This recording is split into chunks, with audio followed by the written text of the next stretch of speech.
সকলকে আবার বিরতির পরে অভিনন্দন জানাচ্ছি।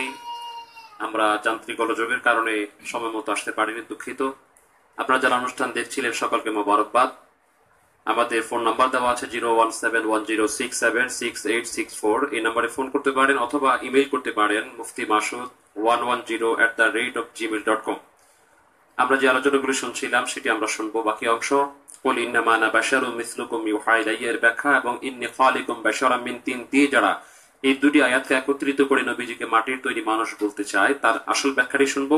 আর তাছাড়াও প্রবাস থেকে আরেক বন্ধু জানতে চেয়েছিলেন যে যদি পীর উপস্থিত না থাকেন বা পীরের ওফাতের পরে সেখানে মুরিদ হওয়ার বিধানটি আসলে কেমন, আমরা দুটি প্রশ্নের উত্তর শুনবো ইনশাআল্লাহ তাআলা। জি, ধন্যবাদ মুফতি মাসুদ ভাই। আমি পূর্বেও বলেছি যে কুল ইন্নামা আনা বাশারুন, নবী মানুষ। আসলে মানুষের মধ্যে যেমন পবিত্র কোরআনে সূরা মরিয়মের 17 আল্লাহ তাআলা মানুষ বললেন, বাশার বললেন। যেমন ফাদরেলকে আল্লাহ পাক বাশার বলে বুঝাই। তা আমরা কিসের তৈরি বাশার সেটা আল্লাহ কোরআনে স্পষ্ট বলে দিয়েছেন সূরা ফুরকানে।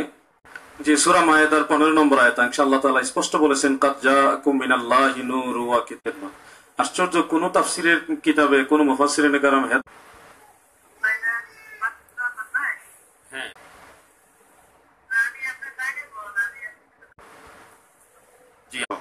আমরা সেটা থেকে শোনাচ্ছি আপনাদেরকে সে প্রকাশনারা।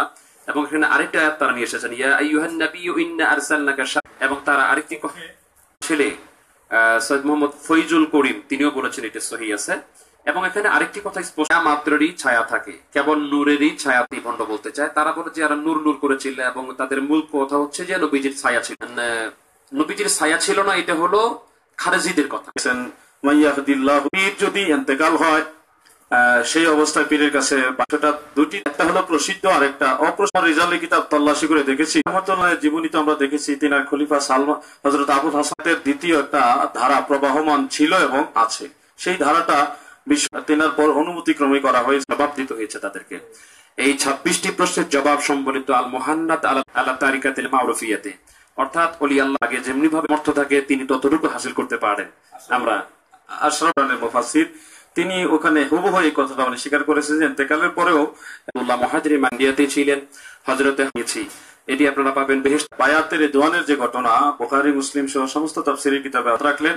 প্রিয় নবীজি পরের হাতটা অপর হাত রেখে বলতেছে এটা আমাদের কাছে আসছিলেন, কুষ্ঠরোগী ছিলেন। তো তিনি যখন কাছাকাছি আসলেন আল্লাহ চেতন আশা লাগবে না, অর্থাৎ কাছে না এসে দূর থেকে আপন মুর্শিদ কবুল করে নেয়, গ্রহণ করতে পারলো না। তার খানা থেকে যদি বিরত থাকে, বলবেন যে মুফতি সাহেবগণ ঝগড়া করতে চাচ্ছ, অথচ আমি তো ঝগড়া করবো না কারণ আমি রোজাদার। সেক্ষেত্রে নাজাত দান করে বেশি বেশি করে আমরা আল্লাহ পাকের কাছে ইস্তেগফার করব, আস্তাগফির ওয়া তারহামনা লানাকুনানা মিনাল খাসিরিন, এবং সাথের জন্য জাহান্নাম থেকে মুক্তি চাইবো। আল্লাহ পাক যেন আমাদের ঈদের আনন্দটা